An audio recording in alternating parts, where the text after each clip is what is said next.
अस्सलाम वालेकुम दोस्तों। मेरा नाम है ज़ीशान अफ़ज़ल और आप देख रहे हैं मेरा यूट्यूब चैनल Z404। दोस्तों, हमारी आज की वीडियो का मौजू है ख्वाब। जी हाँ, वही ख्वाब जो हम अक्सर देखते हैं, जो कभी तो बहुत अजीब होते हैं, कभी बहुत डरावने होते हैं और कभी-कभी तो इतने प्यारे होते हैं कि इंसान उठने के बाद भी मुस्कुराता रहता है। लेकिन सवाल ये है कि असल में ख्वाब हैं क्या? साइंस कहती है ये दिमाग का खेल है। इस्लाम कहता है इसमें अल्लाह का पैगाम या अल्लाह की तरफ से खुशी की बशारत होती है।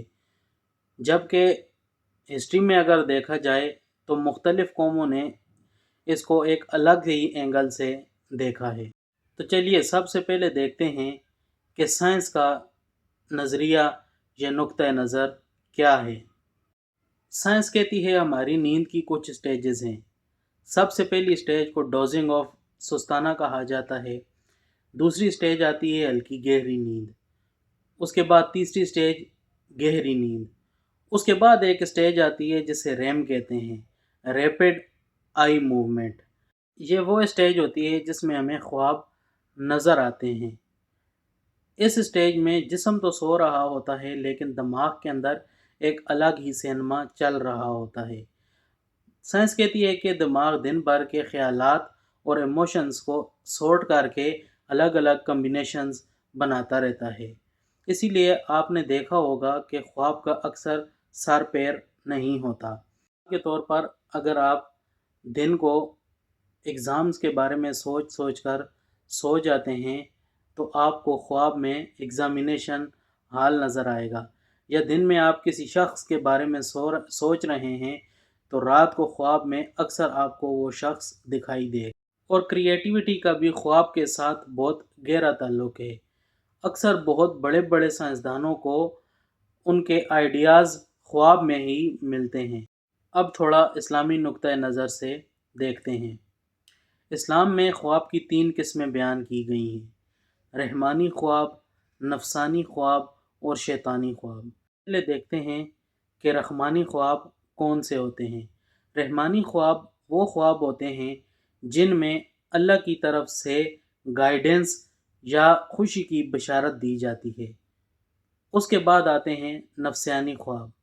नफसानी ख्वाब वो ख्वाब होते हैं जो इंसान दिन भर सोचता है वही, और या उससे मुतालिक कुछ इंसान को जब रात को ख्वाब में आता है तो उसको नफसानी ख्वाब कहा जाता है। शैतानी ख्वाब ये वो ख्वाब होता है जो इंसान के अंदर वसवसे और डर पैदा कर दे।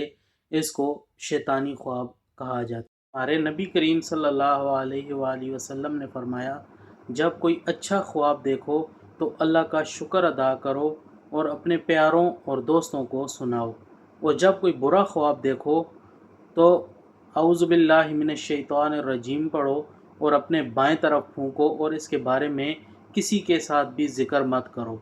दोस्तों, इस्लाम हमें ख्वाब का एक बैलेंस सिखाता है। इस्लाम हमें सिखाता है कि इन ख्वाबों को ना तो इग्नोर करो और ना ओवर ऑब्सेस करो। चलिए अब तारीख़ में देखते हैं कि ख्वाबों को कैसे देखा और समझा गया है। दोस्तों, पुराने ज़माने में लोग ख्वाबों को बहुत ज़्यादा सीरियस लेते थे।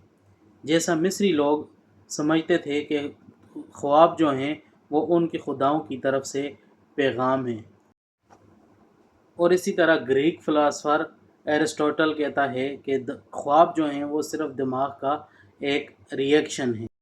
चाइनीज़ कल्चर में ख्वाबों को ऐसा समझा जाता है कि जब इंसान सो जाता है तो उसकी रूह जो है, उसकी साउल जो है वो सफ़र करती है और वो जिन सीन्स को, जिन मकामात को देखती है वो इंसान को ख्वाब में नज़र आते हैं। हर दौर में इंसान ने ख्वाब को समझने की कोशिश की। कभी उसके समझ में आया कि ये सिर्फ़ एक इमेजिनेशन है, कभी उसके समझ में आया कि ये सिर्फ़ एक राज है, और कभी उसको ये समझ आया ये खुदा की तरफ से कोई पैगाम है। साइंस कहती है कि ये सिर्फ़ एक दिमाग की प्रोसेसिंग है। इस्लाम कहता है कि ख्वाब अल्लाह की तरफ से पैगाम भी हो सकता है, और तारीख़ कहती है कि इंसानों ने ख्वाबों को हमेशा एक मिस्ट्री समझा है, और इसीलिए शायद ख्वाब हमको इंटरेस्टिंग लगते हैं کیونکہ یہ صرف ہماری زندگی کا حصہ نہیں، یہ ایک راز بھی ہیں۔ اب آپ مجھے کومنٹس میں بتائیں کہ آپ نے سب سے پیارا اور یادگار خواب کون سا دیکھا تھا۔ تو ملتے ہیں اپنی نیکسٹ ویڈیو میں۔ ہمارے چینل Z404 کو لائک کریں، سبسکرائب کریں، شیئر کریں اور بیل آئیکن کو دبا دیں۔ اللہ حافظ۔